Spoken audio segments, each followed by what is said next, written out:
Robert Kirkman has had to deny the same fan theory at least 4 separate times. Once on Twitter, once on a cruise ship full of Walking Dead fans, once in a comic book letters column, and once through his showrunner, who had to do it again ahead of the ones who live. The theory is simple.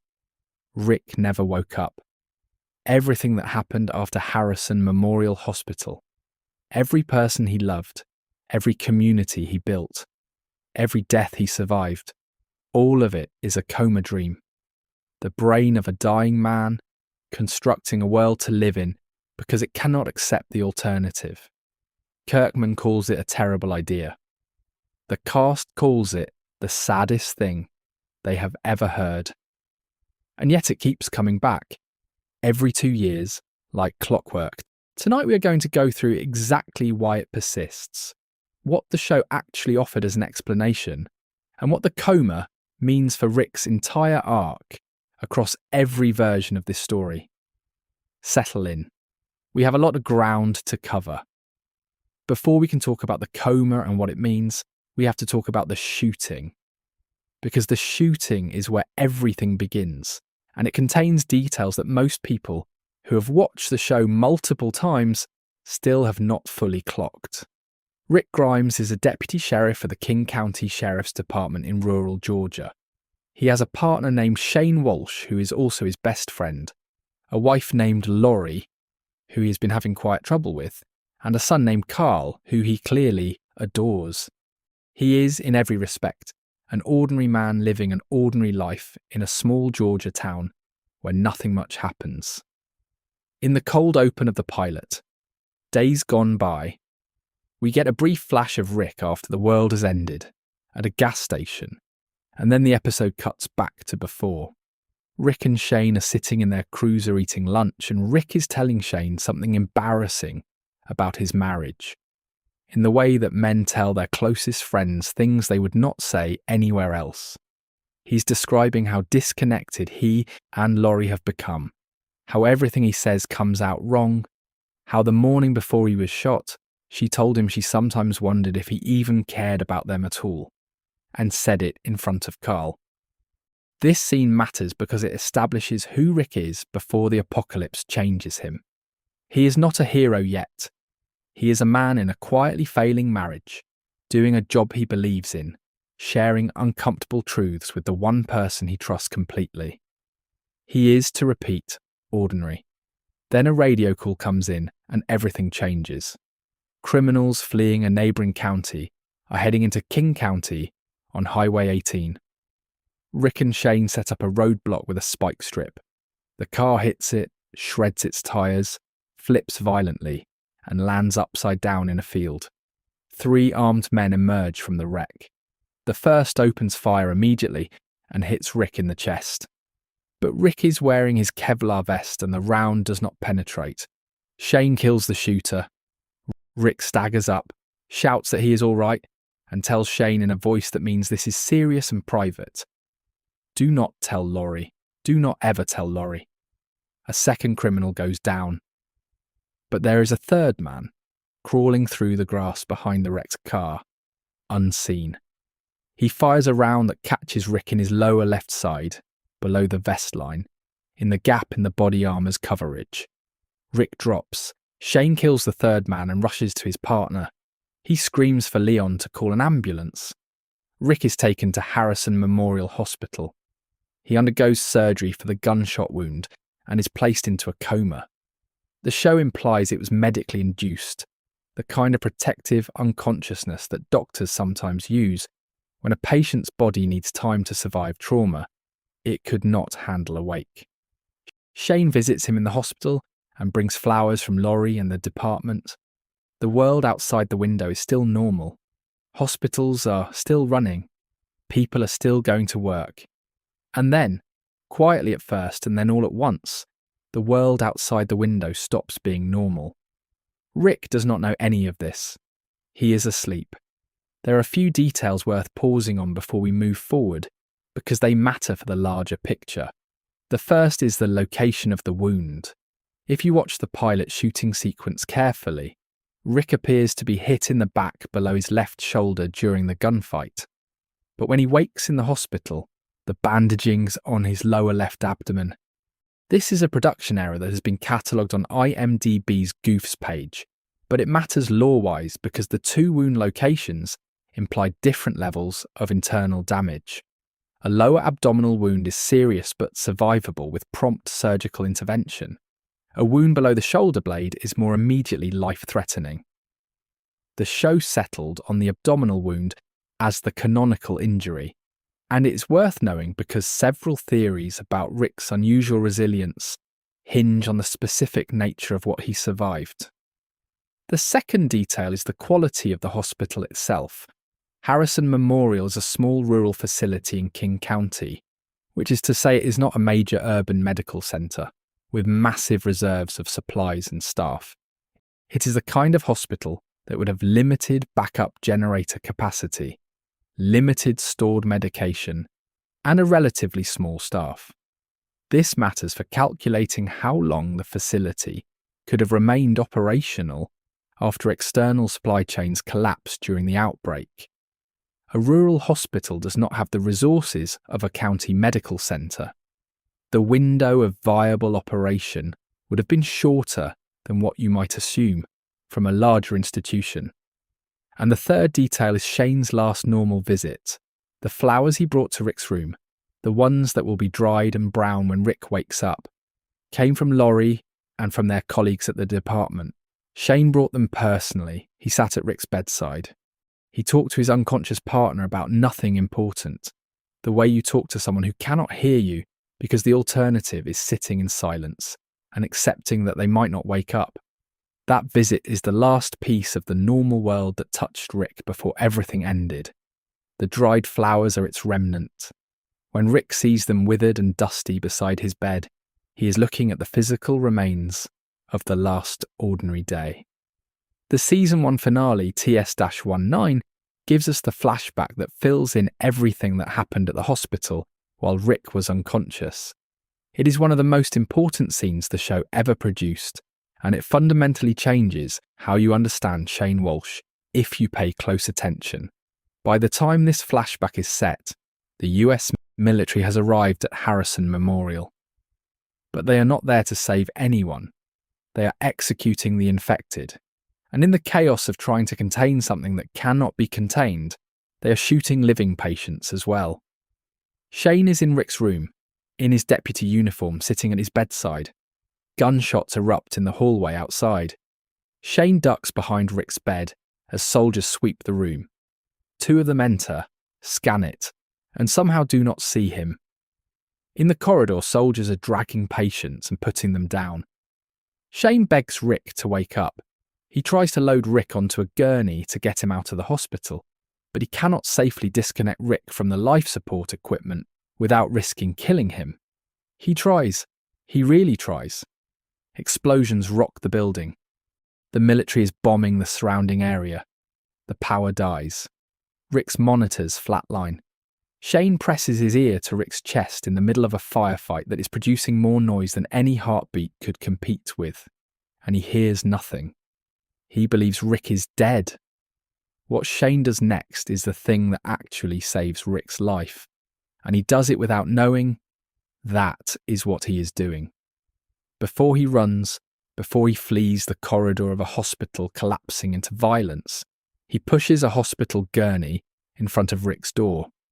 A barricade, some combination of grief and loyalty, an impossible hope that he could not have articulated in the moment, made him block the door of a room he thought contained a dead man. That gurney kept walkers and soldiers out of the room. That gurney is the reason Rick Grimes woke up at all.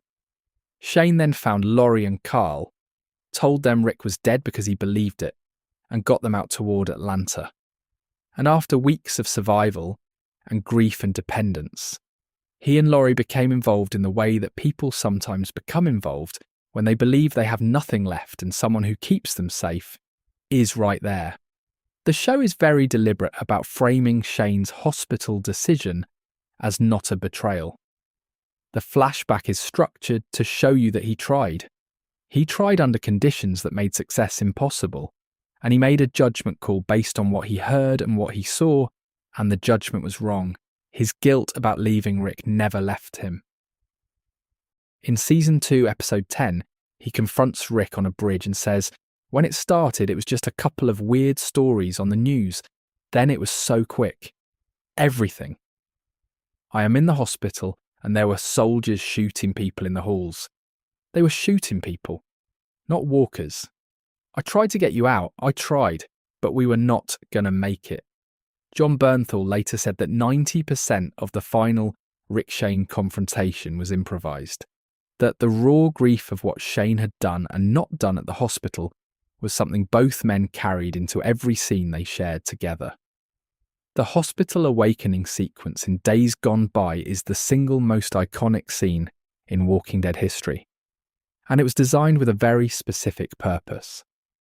Frank Darabont, who wrote and directed the pilot, used Rick as a pure audience surrogate, a man who went to sleep in one world and woke up in another, discovering the horror at exactly the same speed as the viewer. You know nothing because he knows nothing. You feel the disorientation because he feels it. The show's most powerful trick is that the two of you are discovering this together, in real time. Rick surfaces from unconsciousness slowly, with a hazy dreamlike flash of Shane visiting him, bringing flowers. He croaks out Shane's name and opens his eyes to silence. The room is wrecked. Furniture overturned, papers scattered, monitoring equipment dark and dead. The flowers beside his bed are completely dried out, brown husks in a dusty vase. A clock on the wall reads 2:17 and is frozen, a deliberate nod to room 217 in Stephen King's. The Shining confirmed by the Season 1 commentary track. Darabont had adapted King's work before, and the reference was intentional. The IV bag attached to Rick's arm is empty. It has been empty for a very long time. He presses the nurse call button. Nobody comes. He climbs out of bed with enormous difficulty, using the IV stand as a crutch, and steps into the corridor. What he finds is a nightmare. Bodies of hospital staff and US Army soldiers are scattered across the floor, most shot in the head. Bullet holes cover the walls. Dried blood streaks every surface. A decomposing woman lies crumpled near a doorway. Then comes the image that defined the franchise. Rick finds a set of double doors chained shut and barricaded with a wooden plank, spray painted across them in capital letters. "Don't open dead inside." As he stares at this message, trying to understand what it means, grey fingers claw through the gap between the doors. The doors bulge and shake. Whatever is behind them wants out. Rick navigates a pitch-black stairwell with a single lit match, finds an emergency exit, and pushes through into blinding Georgia sunlight. Outside, he finds hundreds of dead bodies wrapped in hospital sheets, laid in rows across the parking lot, some weighted with bricks, flies swarming everything. An abandoned military staging area sits nearby, evidence of a response that failed completely. He wanders barefoot in his hospital gown through a suburban park and spots an overturned bicycle near a fence. He reaches for it. A grotesquely decomposed woman, missing her entire lower body, turns and reaches back toward him. He falls, recovers, takes the bike. Later, after Morgan explains what walkers are, Rick returns to the park, finds this woman again and says quietly, "I am sorry this happened to you." He shoots her in the head. That one line delivered to a stranger who cannot hear it tells you almost everything you need to know about who Rick Grimes is and what the show was trying to do with him. At home, the house is empty, but the photo albums are gone. Laurie took them when she fled. Rick reads this correctly as evidence that she was thinking clearly enough to take something precious, which means she was alive. He collapses on the floor of his empty house and asks the ceiling, "Is this real? Am I here? Wake up." The first time you watch the show, you hear this as pure disorientation. The second time you watch it, knowing what the coma dream theory argues, those words land very differently. The show planted that ambiguity deliberately. It wanted you to ask the question. The awakening sequence also established a visual grammar that the franchise would return to repeatedly. The empty corridors, the absence of sound that should be present, the signs left by people who fled or died, the messages on the walls, the barricaded doors. The "Don't open dead inside" spray-painted warning became the single most iconic piece of visual language in the franchise, reproduced on merchandise and fan art, and used as a structural metaphor in multiple later episodes and spin-offs. It is the line that marks the boundary between the world before and the world after, written in urgent capital letters by someone who understood, in that moment of spray paint and chains, that the thing on the other side of that door was the new reality. Frank Darabont later said in interviews that he wanted every element of the awakening sequence to communicate scale without ever showing you scale. Rick does not see Atlanta on fire. He does not see the military's failed operation citywide. He sees one abandoned parking lot, one hallway of bodies, one barricaded door. The catastrophe is implied through the specific and the local, which is more frightening and more disorienting than any wide shot of burning cities could have been. You understand the scope of what happened from the silence of a rural Georgia hospital. That choice, the intimate apocalypse revealed through small and specific details, is part of what made the pilot so effective, that it remained the benchmark for the show's entire run. Here is the problem that has haunted this franchise for over 2 decades, and it is worth sitting with directly, rather than moving past it. Robert Kirkman has confirmed, through Fear the Walking Dead showrunner Dave Erickson, that Rick was unconscious for approximately 4 to 5 weeks. Erickson stated in a 2015 interview that Kirkman put the coma at roughly that length. In-show evidence supports this from multiple angles. Morgan tells Rick the electricity and running water stopped about a month ago. The dried flowers beside Rick's bed would take weeks to reach that state of desiccation in a sealed hospital room. Shane and Laurie's relationship timeline, based on what we learn from flashbacks across seasons 1 and 2, places Rick's absence at over a month. His beard growth visible when he wakes also suggests significant time has passed. The number Kirkman has confirmed is 4 to 5 weeks, possibly 6. A human being cannot survive more than 3 to 7 days without water. This is not a contested medical fact. It is among the most firmly established realities in human physiology. A standard hospital IV bag, running at a normal drip rate, empties in hours, a day at the most generous estimate. Without someone physically replacing that bag, a patient has perhaps 24 hours of hydration. After that, dehydration begins. After 3 days without intervention, organ failure follows.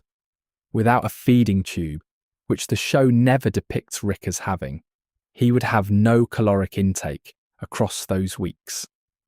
Without nursing care, he would develop severe bed sores from lying immobile on the same surface. Blood clots would form. Urinary tract infections would escalate into sepsis. Progressive muscle atrophy would set in, the kind so severe that real-world coma patients require months of intensive physical therapy before they can walk normally again. In Georgia summer heat, with no functioning air conditioning, after the power failed, the dehydration would accelerate significantly beyond what cooler conditions would produce.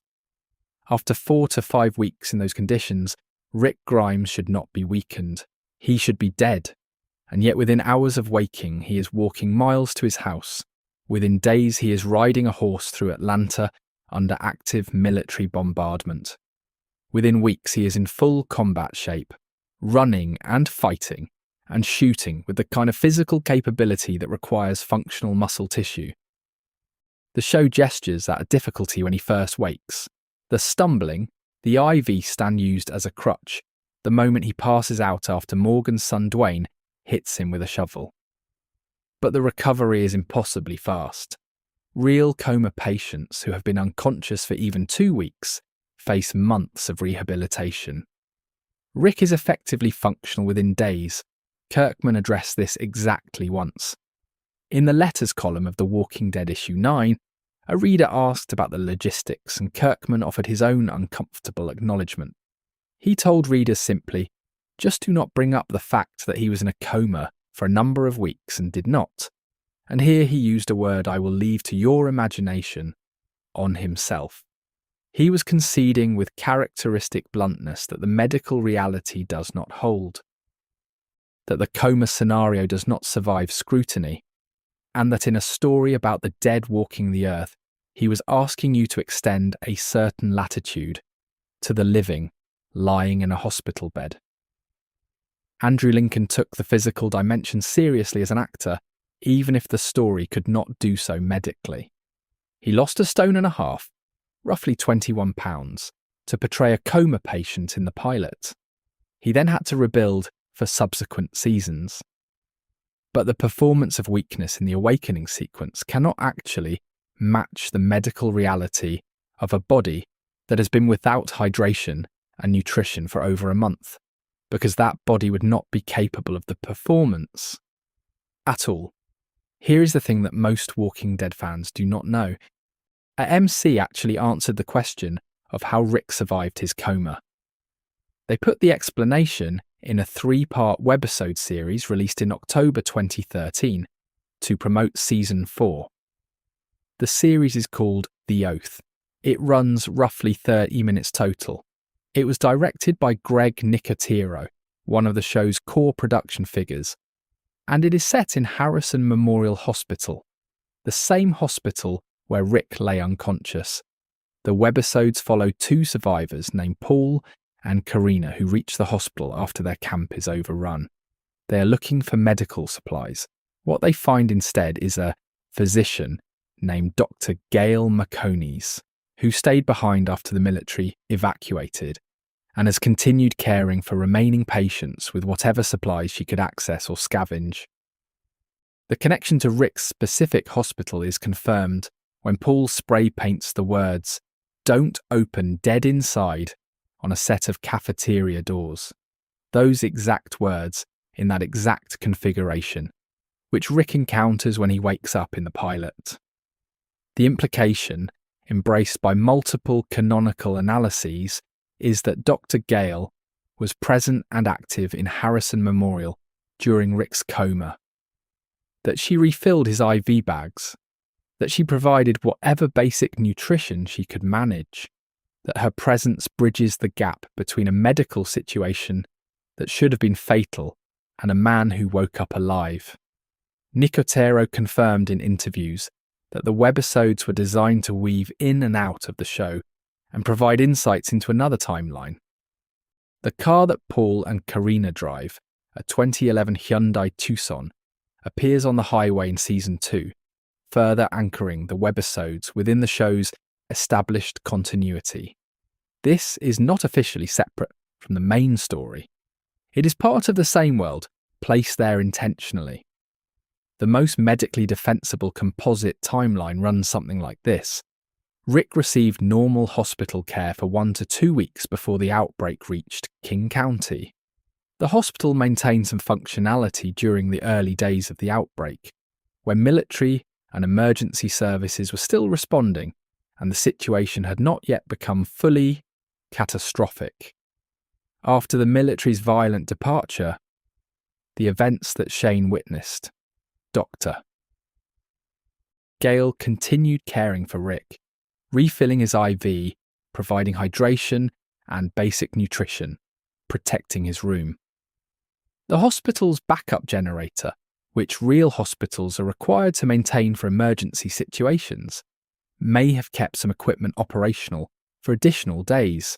Rick woke up shortly after Dr. Gale either died, turned, or was otherwise incapacitated, which explains why the hospital was abandoned when he regained consciousness but his body was still functional. Under this reading, the total period of genuine neglect with no care at all was probably measured in days rather than weeks. Still a stretch from a medical standpoint, still requiring you to extend some benefit of the doubt. But not the complete physiological impossibility that 4 completely unattended weeks would represent. Dr. Gale also practiced euthanasia throughout the webisodes. She offered lethal injections to survivors who chose death over the nightmare of the world outside. Some fans have noted the quiet irony that she kept Rick alive specifically because he was in a coma and could not make that choice himself. She preserved the right to decide for a man who was unconscious while offering everyone else the chance to choose death. Whether she would have offered him the same option if he'd been awake and aware of what the world had become is a question the webisodes leave deliberately open. In Robert Kirkman's original comic, published in October 2003, with art by Tony Moore, the coma plays out with notable differences from the television adaptation. Some of them are logistical. Some of them reveal Kirkman's evolving relationship with the choice he made on the very first page. The comic does not ease into anything. Page 1 depicts the shooting. Page 2 jumps directly to Rick waking up in the hospital. There is almost no time between the trauma and the awakening. The shooting itself is different. In the comic, Rick is shot during a confrontation with an escaped convict named Reggie from the county prison, not during a highway chase with multiple criminals. Shane is also injured in the comic, taking bullets to his hand and arm, which does not happen on television. The setting is Cynthiana, Kentucky, Kirkman's real hometown, not rural Georgia. When comic Rick wakes, the hospital is abandoned and deteriorated, but lacks the television show's extensive evidence of military violence. No bullet holes covering the walls, no wrapped bodies laid in rows across the parking lot, no indication of mass execution by soldiers who stopped trying to contain the situation and started trying to erase the evidence of it. Comic Rick takes an elevator, finds a decomposing body that tumbles into it when he opens the doors, discovers cafeteria doors barricaded with a wooden plank, opens them and stumbles into a room full of walkers.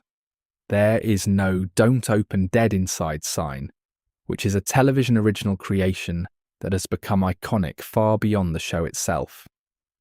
He wrestles a walker down a stairwell, breaks its neck, and escapes onto a sunlit street. The coma duration in the comics aligns with the show. Morgan tells Rick the outbreak started just over a month ago. The medical impossibility is identical, and the comic makes absolutely no attempt to explain how Rick survived it. No Dr. Gale, no webisode backstory, no medical rationale of any kind. Kirkman simply moved past the question, as if it were not a question worth stopping for. Kirkman has addressed the coma problem in his letters columns with a mixture of candour and deflection across the years. He knows it does not work. He has said so directly. And in the Deluxe Edition commentary, the colour reprint series he launched in October 2020, that includes new personal reflections on each issue, he revealed something that changes the entire context of the coma's meaning within the story. In his original plot notes for issue 1, Rick was supposed to die.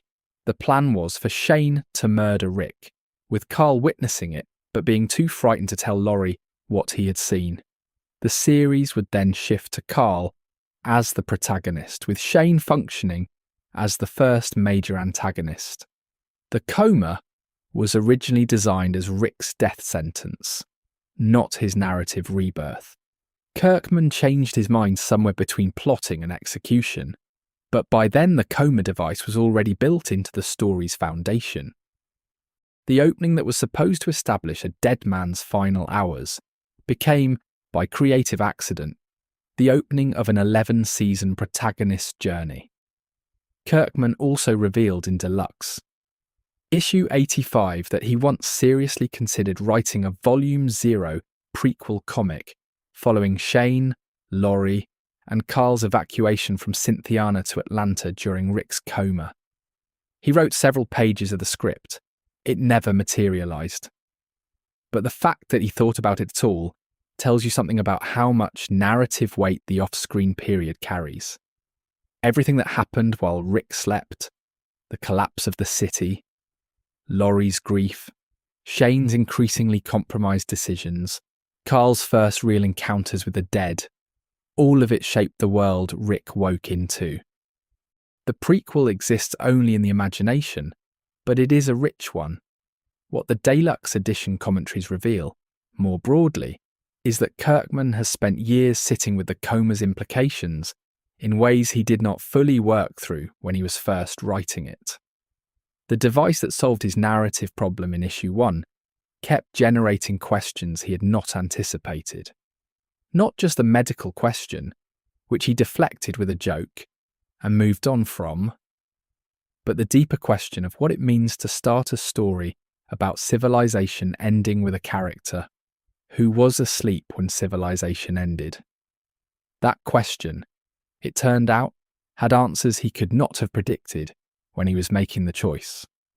The coma gave Rick something no other character in the story had, and the franchise spent 15 years unpacking what that something was without ever fully naming it.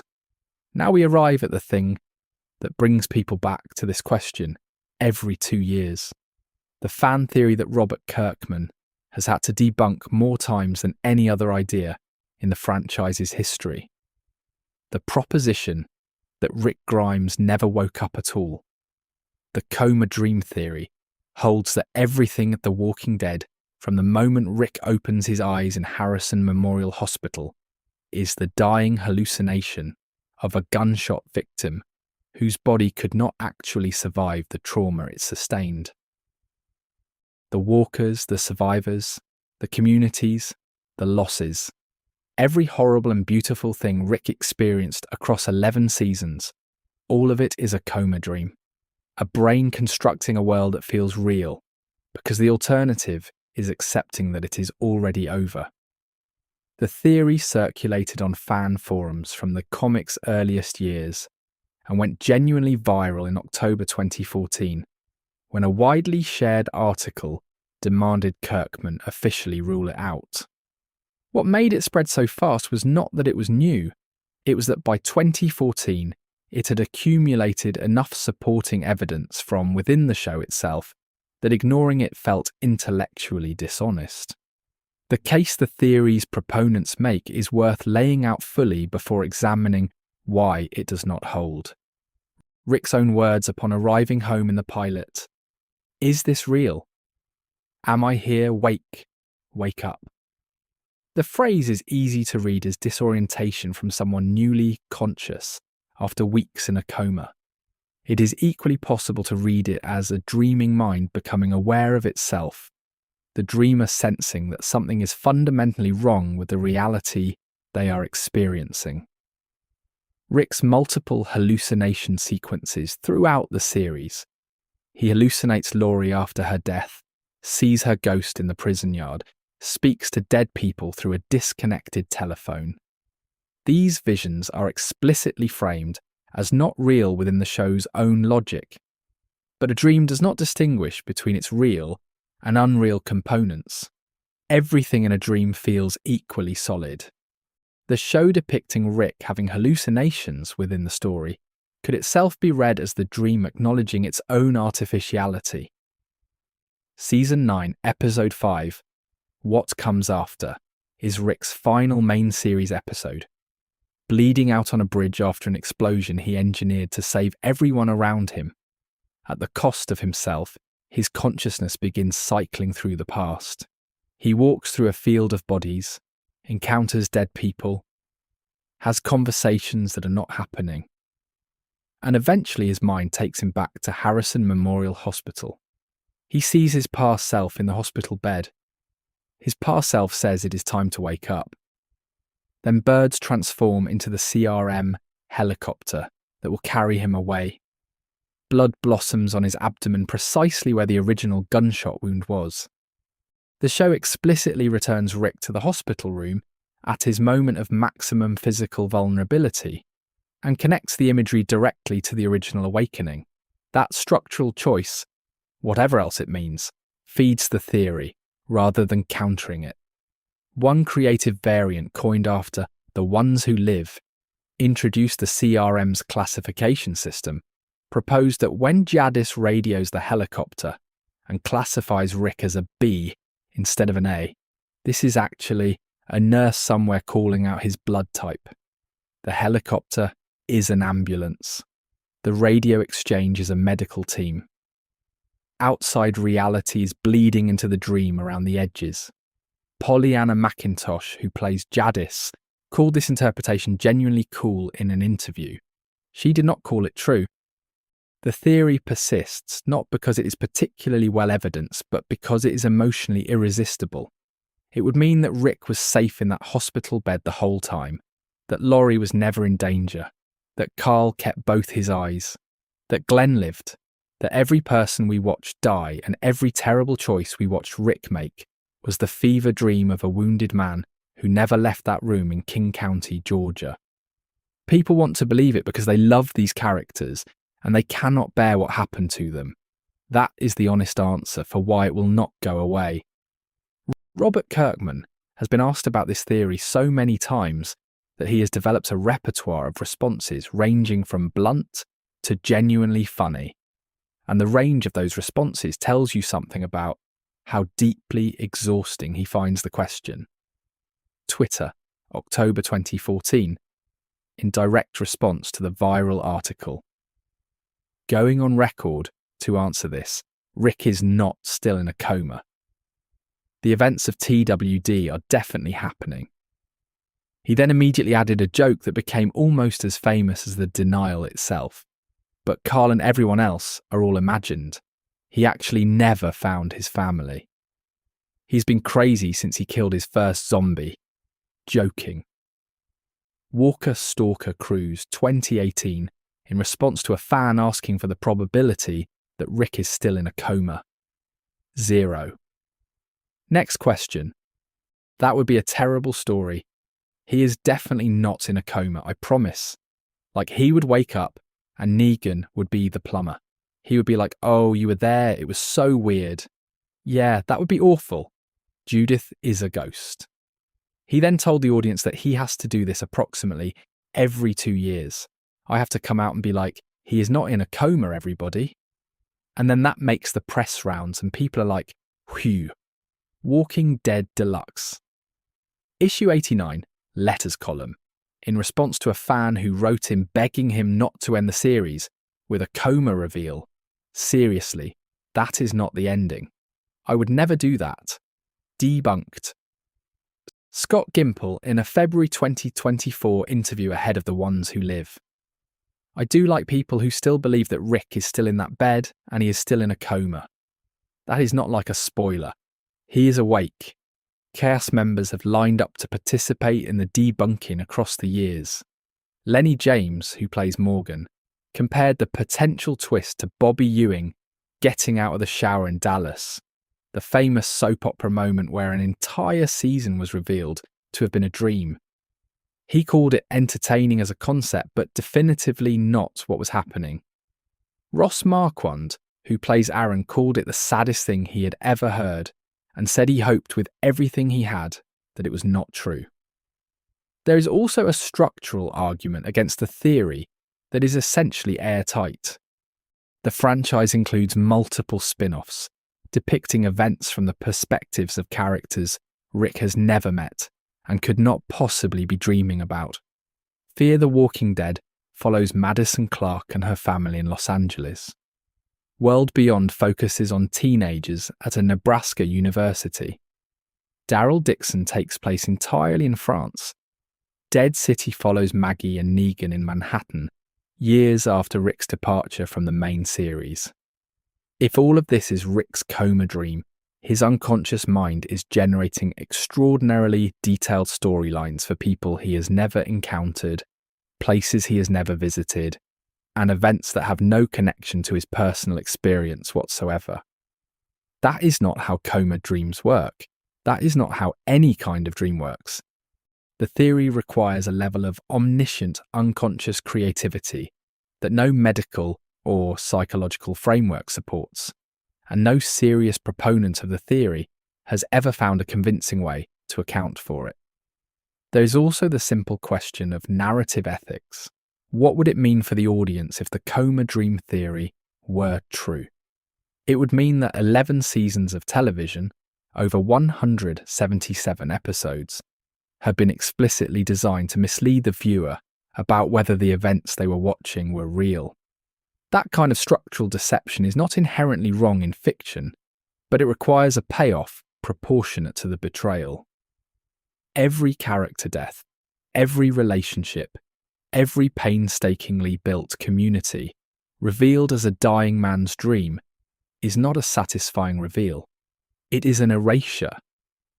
It would retroactively strip meaning from everything that had been given meaning across 11 years.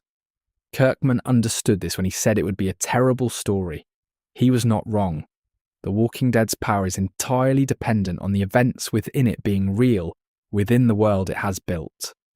The moment you install an escape hatch that makes everything unreal, the whole structure collapses. The theory persists not because it is true, but because the people who believe it want it to be true. And that desire, that wish that Rick was safely asleep and everything terrible had not actually happened, is itself one of the most interesting things about how deeply this franchise embedded itself in its audience's emotional landscape. One of the most underappreciated aspects of the coma's narrative function is what it created around its edges. Because Rick missed approximately 5 weeks of the apocalypse, the show was able to use other characters and other stories to fill in what that period looked like from the outside. And filling in those gaps retroactively enriches the world Rick woke into, in ways that a protagonist who had witnessed the collapse from the beginning could not have achieved.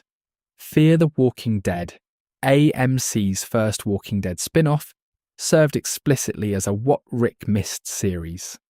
Its first season covers the outbreak's first 3 weeks in Los Angeles, and showrunner Dave Erickson framed it in exactly those terms when speaking to journalists. He said that if you count the days of Fear's first season, you arrive at roughly week 3 of the outbreak, the same period during which Rick was unconscious in Georgia. By mapping the Fear timeline against Rick's coma duration, you can construct a day-by-day account of what was happening in the world while he slept. The military lockdowns, the hospital evacuations, the bombing of Atlanta, which Rick sees the aftermath of when he rides into the city on horseback in the pilot. The final and irreversible collapse of institutional authority. Fear's protagonist Madison Clark and her family watch society disintegrate in real time, the way all survivors except Rick had to. They saw the news reports that stopped making sense. They watched neighbours disappear without explanation. They went through military checkpoints that became firing lines. They lived through the specific psychological trauma of watching the world they trusted in stop working and then stop existing. That trauma made them different people in specific ways that Rick, who was spared the witnessing, never fully shared. The TS-19 flashback in the Season 1 finale gives us Shane's version of the same period from inside Rick's hospital room specifically. The Season 2 bridge conversation gives us his ongoing guilt about it. Laurie's various disclosures across Seasons 1 and 2 about how she experienced those weeks. The grief, the dependence on Shane, the slow and then sudden acceptance that the world was not coming back, fill in another dimension. The satellite camp they formed outside Atlanta, the hierarchy that developed among the survivors there, the informal rules that emerged organically. All of it was shaped by events that happened while Rick slept. What this means is that Rick entered the apocalypse as a kind of time traveller. Everyone else had 5 weeks of context he did not have. 5 weeks of hardening and adjusting and learning to accept things that the old world would have considered unacceptable. Rick arrived with none of that adjustment. He arrived, as the show frames it repeatedly, still thinking like a cop from the world before, still expecting things to make sense, to resolve, to be fixable. Still reaching instinctively for institutions and rules and structures that no longer existed. That lag, that dissonance between who Rick was and what the world had become, is where most of his Season 1 and 2 conflicts live. It is also the source of his deepest value to the communities that formed around him. He remembered what civilization was supposed to look like, and he kept pushing toward it, because he had been asleep when everyone else learned to stop. There is another dimension to the coma's off-screen period that rarely gets discussed, which is what it meant for Carl specifically. When Rick wakes up, Carl is roughly 12 years old and has been living through the apocalypse for over a month. He has already had experiences that no 12-year-old should have. He has seen violence.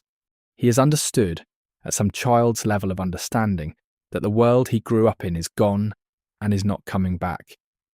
He has watched his mother form a dependent relationship with a man who is not his father. By the time Rick finds Carl is already different from the boy Rick last saw. Rick does not know this immediately. He sees his son and feels relief and love, and the particular joy of reunion that does not yet have room for the assessment of what has changed.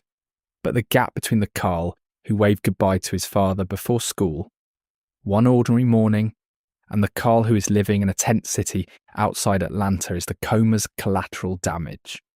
Rick lost 5 weeks with his son during the most formative and traumatic period of Carl's life. He was not there to help Carl through it. He arrived afterward to a child who had already started becoming someone else. The trajectory of Carl's entire character across the series, his accelerating toughness, his periodic challenges to Rick's moral authority, his eventual role as the show's moral conscience in its final seasons, all of it is downstream of that initial month of absence. Rick's coma did not just separate him from the collapse of civilization, it separated him from his son's first encounter with it, and that separation created a relationship between them that was always slightly asymmetrical.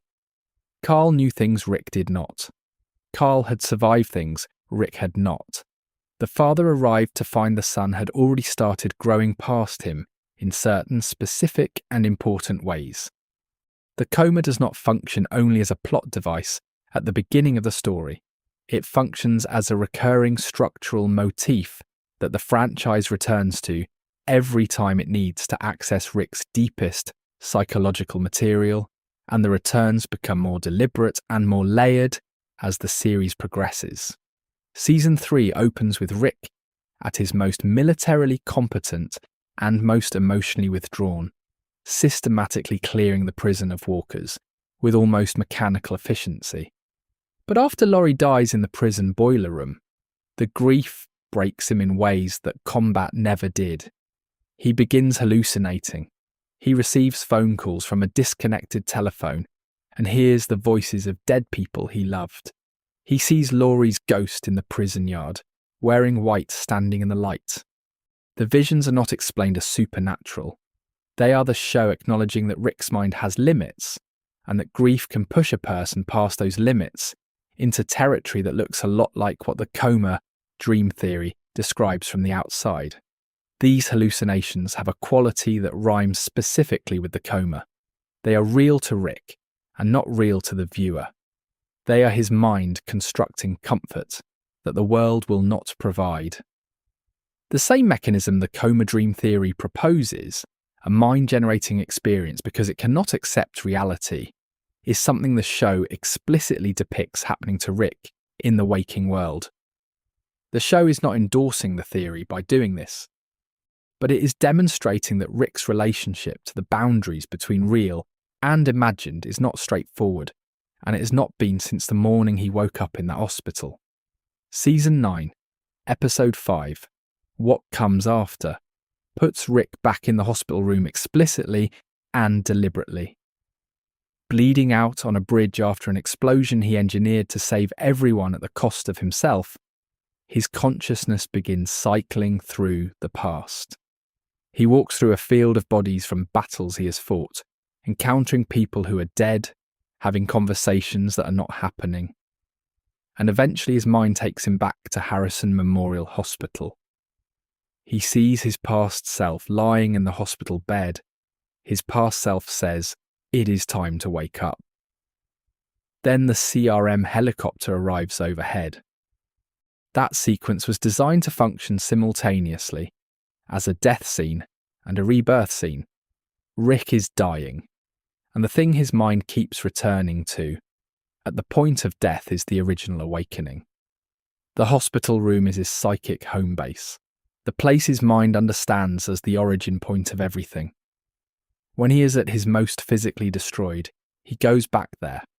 That structural choice, made by showrunner Angela Kang and the writing staff, transforms the coma from a plot convenience into a psychological anchor for the character's entire arc across the franchise. The Ones Who Live, the 6-episode series that brought Rick back to the franchise in 2024, embedded the coma's thematic DNA in its episode structure without referencing it directly. The first 3 episode titles, Years Gone By, are a reversed echo of Days Gone By, the pilot's title. The full structural rhyme only becomes legible when you know what it is rhyming with. Scott Gimple and Andrew Lincoln were making an argument in the episode titles themselves. This story is the completion of the arc that began in that hospital room. What was separated in the pilot? Rick from his family, Rick from his identity, Rick from any version of the future he had imagined, has been made whole. Andrew Lincoln also pushed hard for one specific moment in The Ones Who Live that connects directly back to the body that survived the coma.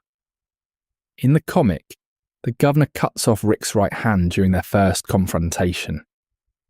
The television show never adapted this, leaving Rick with both hands throughout 11 seasons. Lincoln wanted the hand gone in The Ones Who Live.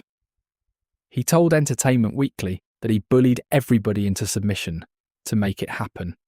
Rick amputates his own hand to escape CRM restraints in the premiere of the series. Lincoln framed this as the completion of something that had been unfinished since the comic's earliest pages. The body that survived the coma eventually surrendered the thing the coma had spared. No discussion of Rick's coma is complete without addressing the comparison that has followed The Walking Dead since its first issue published in 2003. The one that Kirkman has admitted was a miscalculation, and that fans and critics have raised so many times that it has become one of the franchise's unavoidable footnotes. Danny Boyle's film 28 Days Later, released in the United Kingdom in November 2002, and in the United States in June 2003, features a man named Jim who wakes from a coma in an abandoned London hospital to find civilization destroyed by a viral infection that has turned the infected into violent, fast-moving creatures. He walks empty streets. He finds a church full of the infected. He is rescued by survivors. He must figure out how to exist in a world that became something else while he was asleep. The structural DNA is almost identical to Rick's awakening. The comatose protagonist who missed the collapse, the abandoned hospital, the discovery of horror through the absence of normality, the rescue by survivors who have already adapted, all of it. Kirkman has been candid about this in a way that suggests the similarity has genuinely bothered him across the years. He told Entertainment Weekly that he saw 28 Days Later, shortly before the first issue of Walking Dead was released. The first issue came out in October 2003, and 28 Days Later was released in the United States in June 2003, which meant they were already working on their second issue by the time Kirkman saw the film. He considered restaging the entire first issue after seeing it. He decided the stories diverged enough from the awakening moment onward that they were not meaningfully telling the same story. And then he added, with his characteristic directness about his own creative regrets, that he was wrong about not hearing anything about this comparison for the rest of his professional life. What Kirkman and Boyle were both drawing from is actually an older and deeper tradition in post-apocalyptic storytelling.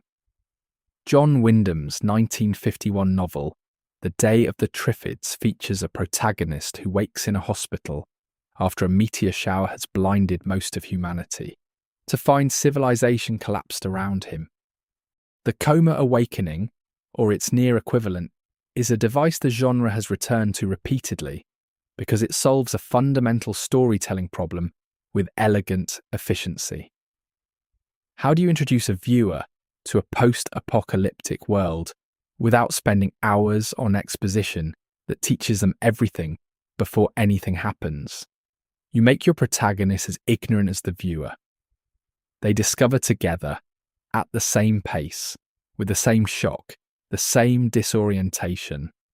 The device is efficient enough that multiple writers have reached for it independently across decades and produced structurally similar openings that are not, at their hearts, the same story. What matters is what happens after the awakening. And what happened after Rick's awakening, regardless of where the opening device originated, was something that sustained a franchise for over 2 decades and produced more complex and sustained character work than any other zombie narrative before or since. The coma is the platform, not the content. The content is everything built on top of it. Let us end with the thing that matters most, which is not the medical impossibility and not the theory about whether Rick is dreaming. It is what the coma preserved in Rick that every other survivor in the Walking Dead universe lost, and why that preservation turned a plot convenience into the thematic foundation of a 15-year franchise. Rick Grimes missed the collapse of civilization. He went to sleep in a world with laws and institutions and morning commutes and pancakes on Sundays, and he woke up in a world without any of those things. Every other survivor, Shane and Laurie and Daryl and Carol and Glenn and Maggie and Morgan, watched society disintegrate in real time. They saw it happen. They felt it happen. They had the specific and irreversible experience of watching everything they trusted in stop working and then stop existing. That experience changed them in ways that could never be fully undone. Rick was spared it. He entered the apocalypse with his memory of civilized society completely intact and uncontaminated by the trauma of watching it die. He had not watched institutions fail. He had not been through the period when people stopped trusting their neighbours. He had not seen the military become the threat. He had not had to abandon anyone or make any of the early, terrible calculations that shaped who the other survivors had become by the time he found them. He arrived metaphorically the morning after the party without having been at the party, without carrying any of what the party had done to everyone else. This sounds like a disadvantage, and in some tactical and psychological ways it genuinely is. Rick spends much of Season 1 and Season 2 making decisions that seem naive to Shane, who has 5 weeks of harder context built into everything he does. Rick wants to go back for Merle, even though Merle is probably dead. Rick wants to maintain rules of engagement with living humans that the apocalypse has arguably made obsolete. Rick keeps reaching for a moral framework that the world around him has stopped using. Shane finds this frustrating, and is not wrong that Rick's assumptions are often out of date. But that preserved moral framework is also precisely what the communities that formed around Rick needed in order to become more than just groups of people surviving near each other. Every speech Rick ever gave about rebuilding, every time he chose mercy when pragmatism argued against it, every community he tried to construct at the prison and Alexandria and the hilltop, all of it came from the fact that he remembered what the world was supposed to look like. He was the man in the room who had not had to watch the old world die, and so he had never stopped believing in the thing the old world had been trying to build toward. The coma preserved Rick's capacity for hope in a world that was systematically destroying everyone else's. And hope in the Walking Dead's universe is not a soft thing. It is not sentiment. It is the specific engine that drives every act of community building. Every choice to not just survive but to rebuild. Every decision to extend trust to a stranger rather than treat every unknown person as a threat. Rick was able to make those choices repeatedly and consistently, not because he was morally superior to Shane or anyone else, but because he had not been through what they had been through. The coma gave him that. The coma is why he could walk into Alexandria and see what it could be rather than just what it was. The coma is why he could envision a post-war future that the people around him, who had been living through the war longer, found nearly impossible to picture. This also explains the particular form his breakdowns took when they came. When Rick lost Laurie, he hallucinated because the grief was too large for his preserved, intact sense of the world to accommodate. He had not been hardened against loss the way survivors who experienced the early collapse had been hardened. His first months in the apocalypse were operationally brutal, but emotionally relatively intact. Laurie was alive. Carl was alive. There was a goal and people to protect. The hallucinations in Season 3 were what happened when that infrastructure of meaning collapsed. A man who still remembered the world with Laurie in it could not process the world without her through normal grief channels. The dream space opened up because the reality was too much for someone who had walked in, carrying an intact past. Shane understood this about Rick, even when it frustrated him. His most revealing comment about it comes in Season 2, when he tells Rick that Rick thinks everything can be as it was, that he is living in the old world while everyone around him has moved into the new one. Shane was not wrong about the diagnosis. He was wrong about the prescription. The old world thinking that Shane dismissed as naive was the thing that kept the communities Rick built from becoming purely survival operations. It was what distinguished Rick's Alexandria from the governor's Woodbury. Woodbury had walls and food and some semblance of normal life, but it was built on fear and performance and the governor's psychological control of everyone inside it. Rick's communities were imperfect and often failing, but they were genuinely trying to become something rather than just maintain the appearance of something. The coma is where that distinction originates. He was supposed to die in that bed. Kirkman's original notes make that clear. The coma was designed as Rick's ending, not his beginning. The decision to let him wake up, made somewhere between plotting and first drafts, turned a death device into the foundation of a 15-year franchise. The impossible survival at the heart of The Walking Dead. The thing that does not hold up medically, and that Kirkman himself has joked about in a letters column, was the best creative decision anyone made in this entire story. It let him wake up. It let the story begin. And the question of whether the man who woke up was dreaming or truly alive turns out to matter far less than what he chose to do once his eyes were open. He chose to find his family. He chose to build something. He chose, over and over, across every season and every loss, to believe that the world was worth reconstructing. That choice, made by a man who had slept through the collapse, is the whole story. Everything else is detail. If you want to keep going tonight, the next video is already on screen. We are spending a long time with the question of what exactly Dr. Jenner whispered to Rick in the Season 1 finale, what he actually knew about the infection, and whether what he told Rick changed any of the decisions Rick made in the years afterward.